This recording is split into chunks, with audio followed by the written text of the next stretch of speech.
ବାରତା ଆସିଛି ଆଜି।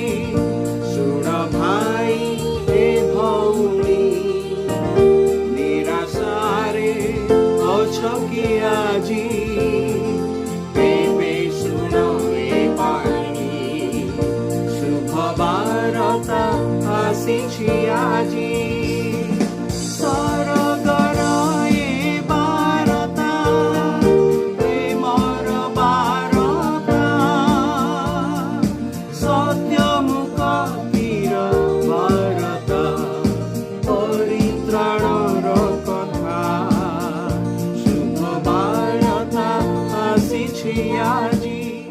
प्रिय श्रोता बंधु, प्रभु यीशु ख्रीष्ट बहुमूल्य नाम आपको शुभेच्छा।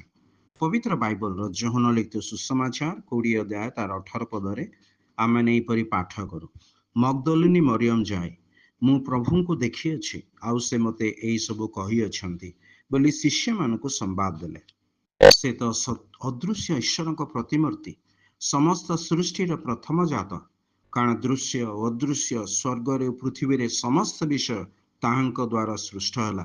सिंहासन कि प्रभुत्व कि आधिपत्य कि कर्तापण समस्त ताहांक द्वारा और ताहांक निमंते सृष्ट होई अछि। समस्त विषय सृष्ट हेबा पूर्वरु से अछंती और ताहांक ठारे समस्त विषयर अस्तित्व अछि। ताहांक क्रूसरे पातित रक्त द्वारा ईश्वर ताहांक ठारे विश्वासकारी समस्तंकु आपणा सहित मिलित कराई अछंती। ताहांक दैहिक शरीर रे मृत्यु द्वारा ताहांक ठारे विश्वासकारी समस्तंकु से आपणा सहित मिलित कराइले, जेपरी से सेमानंकु ईश्वरंक सम्मुखरे निर्दोष निष्कलंक निखुंत करी उपस्थापन करिवे।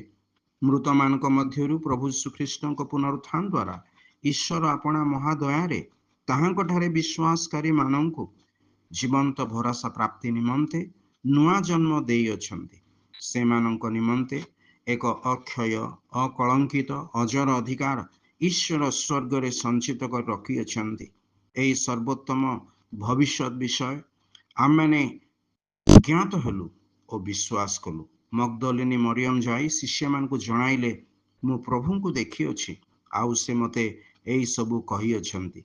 से निजर संतोष और सुरक्षा विषय से मान को जणाइले, जो सुरक्षा और संतोष आम्भे माने प्रभु यीशु ख्रीष्ट ठारे पाई अछु, ताहा आज आपण को जणाउछु।